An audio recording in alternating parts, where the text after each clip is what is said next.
तू करता है जगत का तू सबका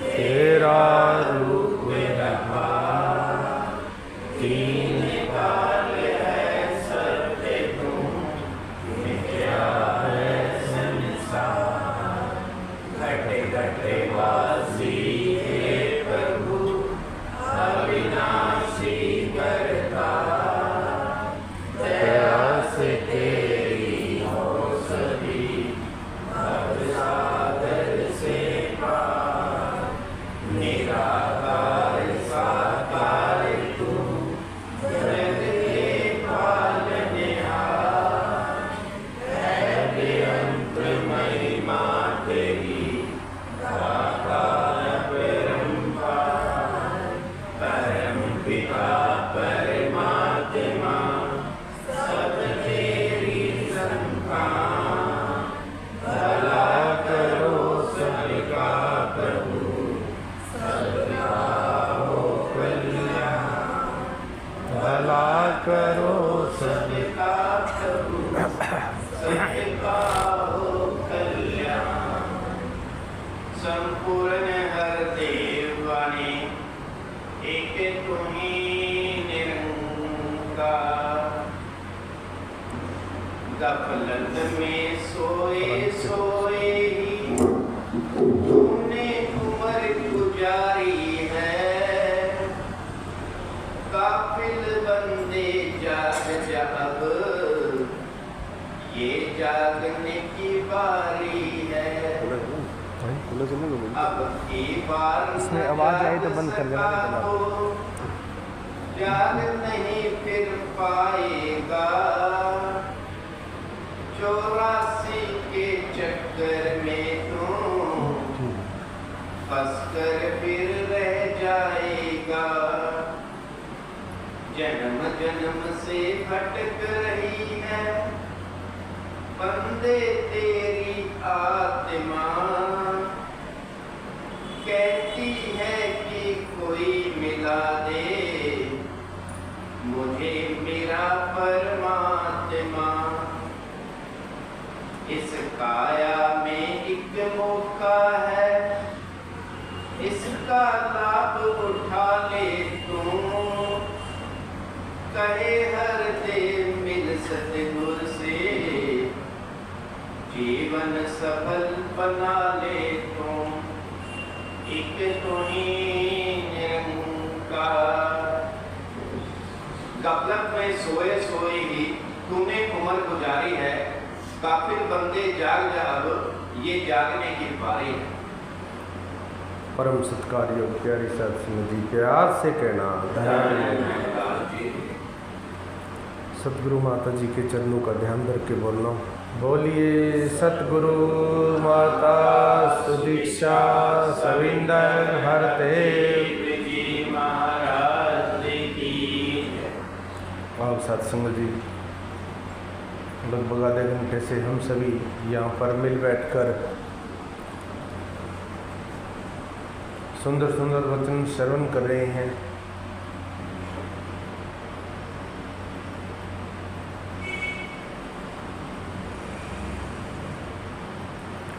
सत्संग जी हम सभी किस्मत वाले हैं क्योंकि हमें पूर्ण सतगुरु मिला और पूरे सतगुरु ने हमें ये दात दे करके हमारे जीवन को मुक्त किया है। यहाँ पर जितने भी महात्माओं को समय दिया गया सभी ने इसी बात के ऊपर जोर दिया कि ईश्वर परमात्मा के साथ मन का नाता जोड़कर इस जीवन को जीना है। यहाँ पर कोई दुनियावी चीज़ों को लोभ लालच नहीं दिए गए, बल्कि इस बात के ऊपर जोर दिया गया कि भक्ति भक्ति कोई शर्त नहीं है कि दुनियावी चीज़ें मिलेंगी तो हम सत्संग करेंगे, या दुनियावी चीज़ें मिलेंगी तो गुरु पूरा है। यहाँ तो दुनियावी चीज़ों से मन को हटाकर इस परम आनंद के साथ जोड़ा गया। और विचार करें कि जिनके पास दुनियावी चीज़ों की कोई कमी नहीं है, क्या वो सुखी है? साथ संगत, जिनके पास दुनियावी चीज़ों की कोई कमी नहीं है, जिनके पास धन दौलत ज़्यादा है, जिनके पास पूंजी ज़्यादा है, आंकड़े बताते हैं कि उन परिवारों में आत्महत्याएं ज़्यादा होती हैं। तो इस प्रकार से संतों महात्माओं ने जब जब भी संसार की ओर झांक कर देखा तो इसी नतीजे पर पहुँचे कि जे सुख को चाहे सदा तो शरण राम की ले। कहते हैं कि अगर सदा के लिए सुख चाहता है, अगर हमेशा के लिए सुख चाहिए, जे सुख को चाहे सदा। सदा का मतलब होता है हर समय, हर पल, हर घड़ी, चाहे जाग रहे हैं, चाहे सो रहे हैं, चाहे खा रहे हैं, चल रहे हैं, कुछ भी कर रहे हैं, अगर ध्यान जुड़ा हुआ है, अगर हमेशा इस ध्यान जुड़ा रहे इस प्रभु के चरणों में, अगर ध्यान जुड़ा हुआ है और कुछ हाथों से छूट जाता है, कोई नुकसान हो जाता है, तो दुख नहीं करता है। और अगर कोई लाभ हो जाए, कुछ प्राप्त हो जाता है, तो उसका भी कोई ज़्यादा सी खुशी नहीं बनाता है। एक भगत की अवस्था ऐसी होती है। तो संतों महात्मा ने यही संदेश दिया है कि सदा के लिए ध्यान जुड़ जाए, चाहे चल रहे हैं, चाहे काम कर रहे हैं, चाहे जॉब कर रहे हैं, जे सुख को चाहे सदा तो शरण राम की ले। साथ संगत जी, इंसान सारी उम्र सारी ताकत लगा देता है दुनियावी चीज़ों को इकट्ठा करने में, लेकिन जहाँ से आनंद की प्राप्ति होनी होती है उसकी तरफ कभी ध्यान नहीं देता है। तो कहने वालों ने कहा है कि मैं फूल चुनने आया था बागे हयात में, दामन को खार जार में उलझा के रह गया। कहते हैं कि मैं आया तो था फूल चुनने, यानी कि मैं अपने आप को जानने के लिए आया था, मैं मंजिल को प्राप्त करने के लिए आया था, मैं मेरी आत्मा को परमात्मा दिखाने के लिए आया था, मैं निज घर की पहचान करने के लिए आया था। पर मैंने किया क्या?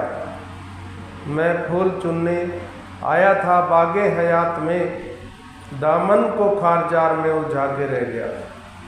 कि मैंने तो अपना दामन खार जार में उलझा दिया, यानी कि मैं विषय विकारों में पड़ा रहा, तेरे मेरे में उलझा रहा, मैं मेरी में पड़ा रहा, दूसरों को हंसता हुआ देखकर जलता रहा। इस प्रकार के कार्य मैंने किए। लेकिन जो संत महात्माओं ने कहा वो मैंने नहीं किया। संतों ने क्या कहा? संतों ने कहा कि ज्ञान रतन का जतन कर, माटी कर संसार, आया कबीरा फिर गया फीका है संसार। कबीर जी कहते हैं कि ज्ञान रूपी रतन का जतन कर, यानी कि इस प्रभु परमात्मा की प्राप्ति का यत्न कर। ज्ञान रतन का जतन कर, माटी कर संसार, आया कबीरा फिर गया फीका है संसार। कबीर जी कहते हैं कि एक जीवन के अंदर इस ब्रह्म ज्ञान को प्राप्त करने के बाद मिठास आनी थी, उस मिठास से वंचित रह गया, वो जीवन फीका रह गया। तो कहते हैं कि आया कबीरा फिर गया फीका है संसार। कहते हैं कि इंसान को एक लंबा जीवन दिया परमात्मा ने, 80, 100 या 60 साल की उम्र जो भी है, इतना लंबा जीवन जी के चला जाता है और उस मिठास से वंचित रह जाता है। और साथ संगत, महात्मा कहते हैं कि कानो गाफिल होके सुते अक्खा नीची है इंसान। कहते हैं कि क्यों गफलत की नींद में सो रहा है, जाग के अपना काम मुकाला जिसलिए आया विच जहान। अगर देखा जाए तो इंसानी जन्म का असली मकसद क्या है? परमात्मा को पाना, परमात्मा को प्राप्त करना। कहते हैं कि ए वेला फिर हाथ नहीं आना, तू पछताएगा अनजान। कि जो समय हाथ से निकल गया है वो दोबारा नहीं आएगा। इस दुनिया के अंदर मंदे 4 दिनों का तू मेहमान, ये 4 दिन है। मानुष जन्म अमोलक पाया, इसदा मिलना नहीं आसान। मात गर्भ चू बाहर आके भूल गया है तू भगवान। अपने आप तू ना वाकिफ सतगुरु कोलू कर पहचान। जलिया तेरा मालिक केड़ा किसते ने पिंड प्राण। कहते हैं कि अगे जाके मुंह की देसे इना ते तू सोच विचार, कई अवतार हाथ विच तेरे बाजी अपनी जीत यहार। अब साथ संगत ये हाथ में है तेरे। महात्मा कहते हैं कि ये तेरे हाथ में है, क्योंकि चुनाव करना है। जन्म मृत्यु ईश्वर के हाथ में है, परमात्मा के हाथ में है, निरंकार के हाथ में है। जन्म और मृत्यु के बीच का समय इंसान के हाथ में होता है। इस जन्म और मृत्यु के बीच के समय क्या करना है वो निर्णय इंसान ने खुद लेना होता है कि मुझे मुक्ति चाहिए, मोक्ष चाहिए, या फिर 84 तो तैयार खड़ी है। जन्म हुआ है तो मृत्यु निश्चित है। आए हैं सो जाएंगे, राजा रंक फकीर, एक सिंहासन चढ़ चले बांधा जाए जंजीर। अगर मुक्ति पद को प्राप्त कर लेते हैं, जीते जी मुक्त की अवस्था ले लेते हैं, तो सिंहासन पर चढ़ गए, और नहीं तो अगर बांधा जाए जंजीर, नहीं तो फिर वो एक चैन है, एक लड़ी है। कई जन्म भय कीट पतंगा, कई जन्म गजमीन कुरंगा, कई जन्म पंछी सिर्फ होयो, कई जन्म हैबर वृक्ष जोयो। ये एक लड़ी है, ये एक चैन है, ये हजारों साल की भटकन है। हजारों साल भटकने के बाद, लाखों साल भटकने के पश्चात ये मनुष्य तन मिला है। इन योनियों का भ्रमण किया। शहंशाह जी कहते हैं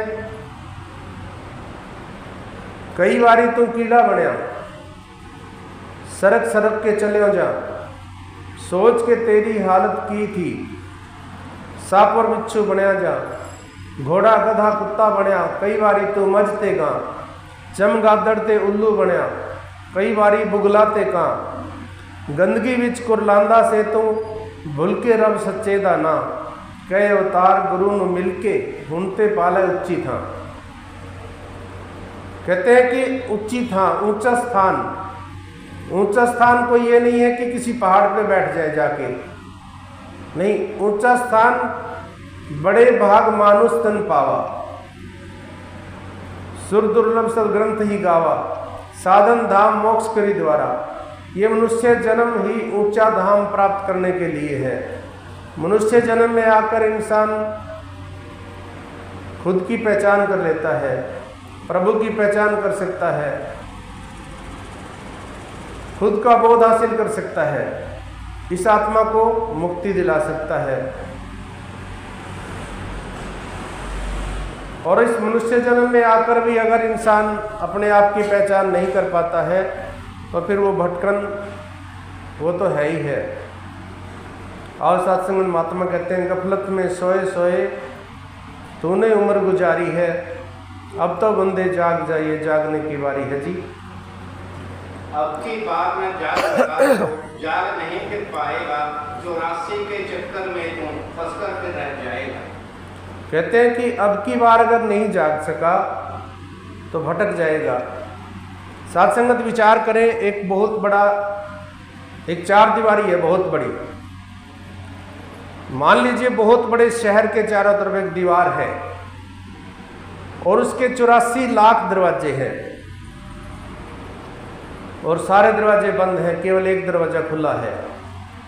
और एक इंसान को छोड़ दिया जाता है उस 4 दीवारी के अंदर, उसकी आंखों पे पट्टी बांध दी जाती है और उसको कहा जाता है कि जो दरवाज़ा खुला है उससे बाहर निकल जा, तुझे आज़ादी मिल जाएगी।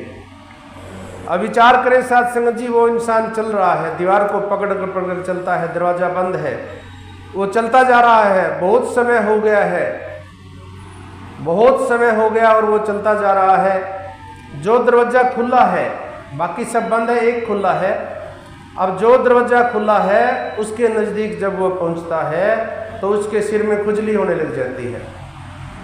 अब वो खुजली करते करते चलता है, वो दरवाज़ा निकल जाता है। अब क्या होगा, दोबारा से फिर उसको पूरा का पूरा चक्कर लगाना पड़ेगा। इसलिए साथ संगत जी महात्मा कहते हैं कि मानुष जन्म आखिरी पौड़ी, तिलक गया ता वारी गई, कहे अवतार 84 वाली, घाल कमाई सारी गई। साथ संगत जी, ये मनुष्य जन्म मिला है तो ये कहते हैं कि सारे पिछले जन्मों के जो पुण्य इकट्ठे होते हैं, पिछले जन्म के जो आशीर्वाद हैं, माँ बाप के आशीर्वाद हैं, उनका फल मिला, तब ये मनुष्य जन्म मिला है। शहंशाह जी कहते हैं, कर्म करे जिस ऊपर स्वामी, बंदा उसनु दे बना।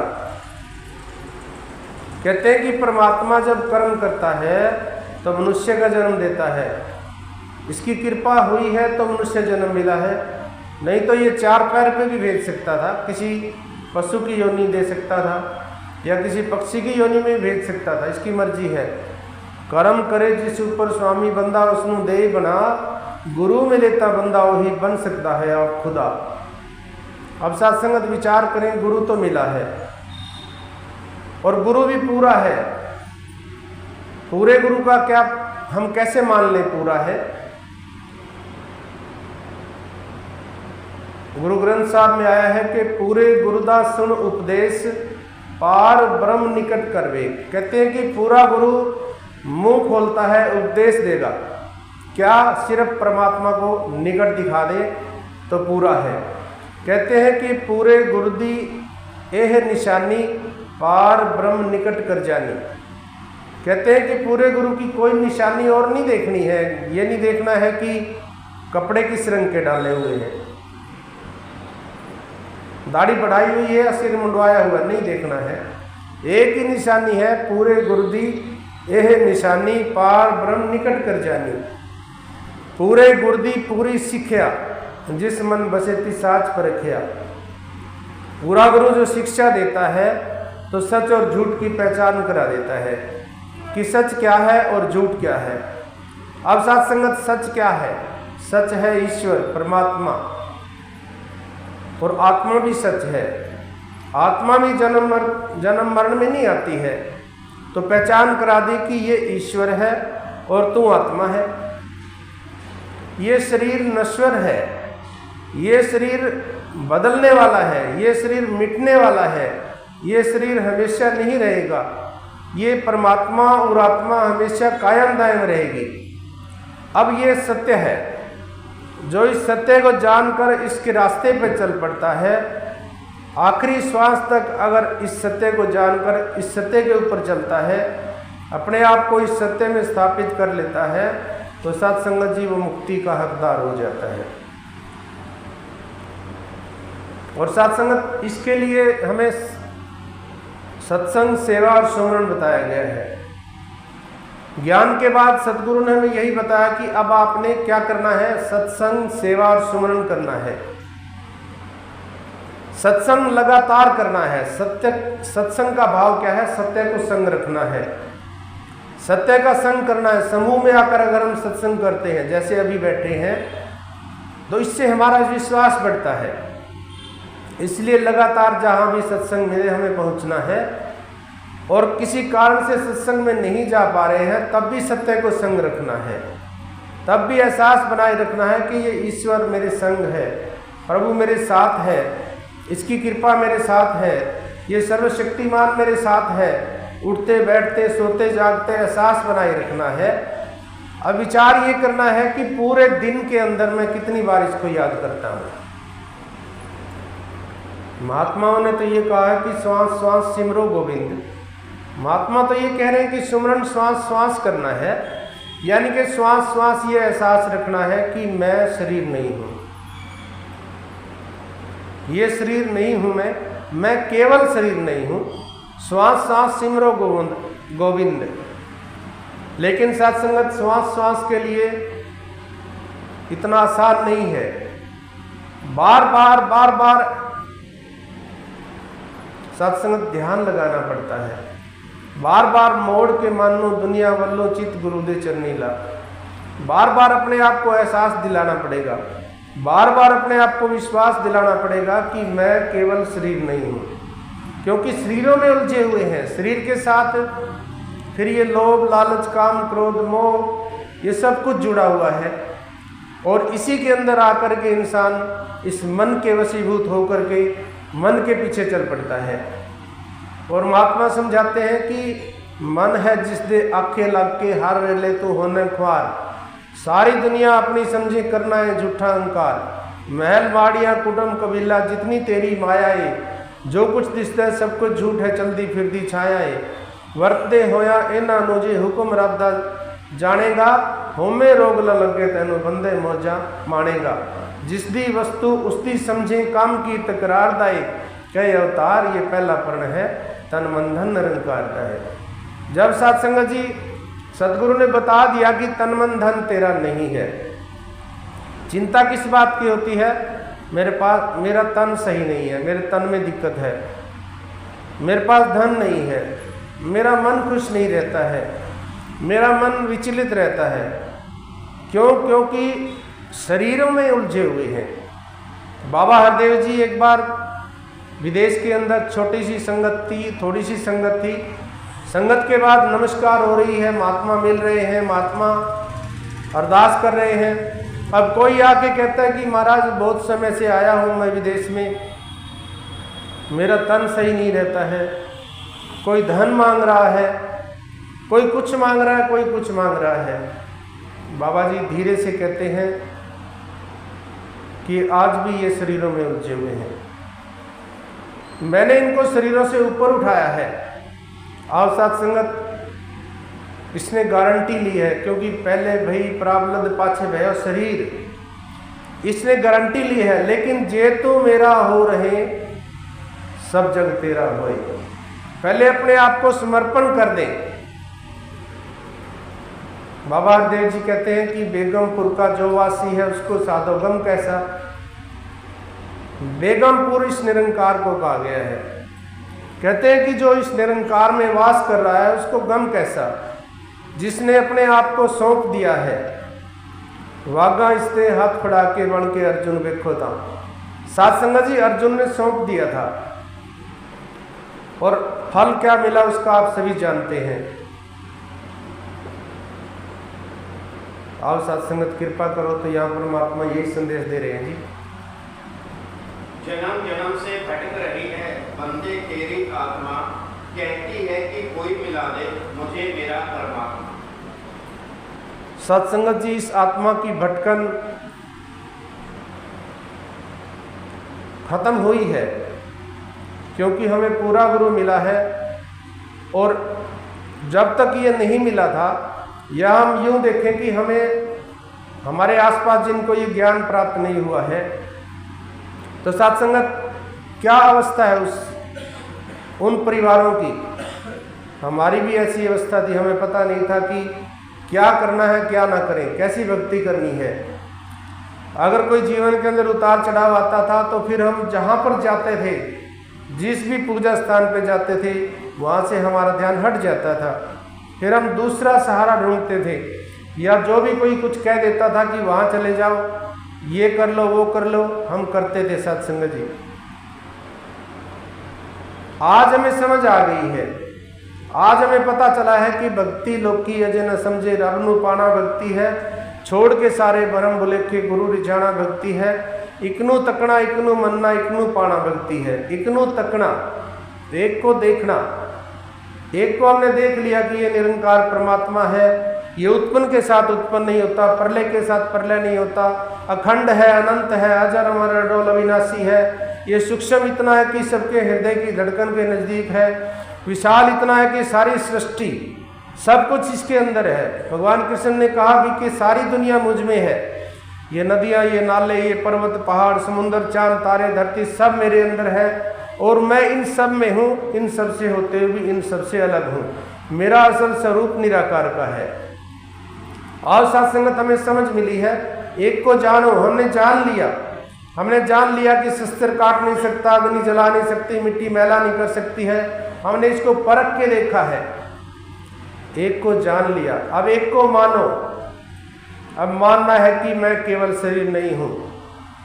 सतगुरु के जैसे गुण इस शरीर में भरने हैं। जीते जागते जीते जी सतगुरु के जैसे गुण आ जाए, विशालता आ जाए।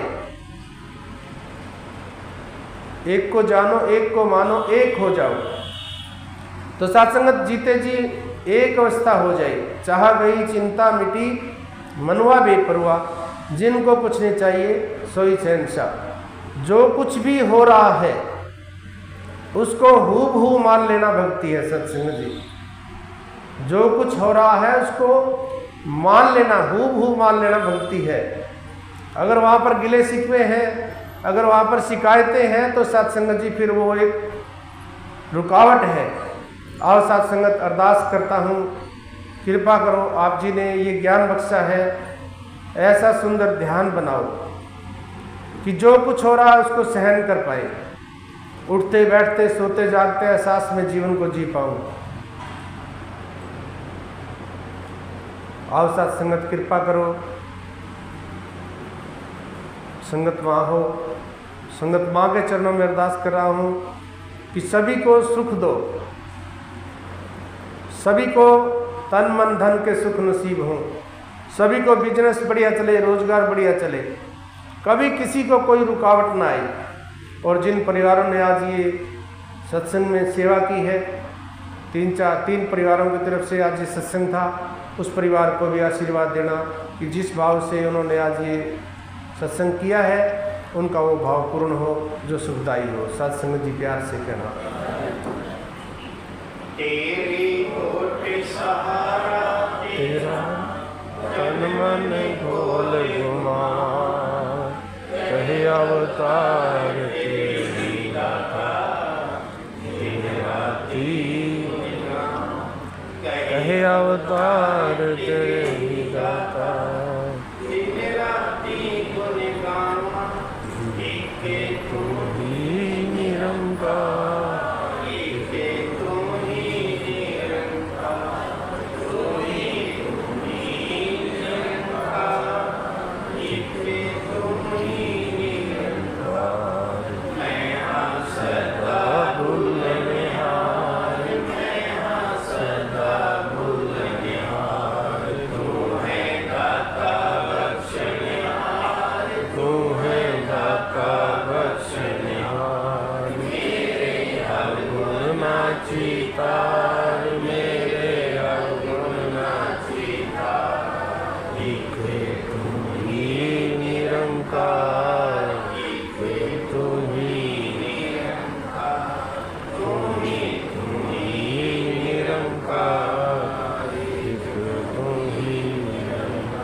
तू ही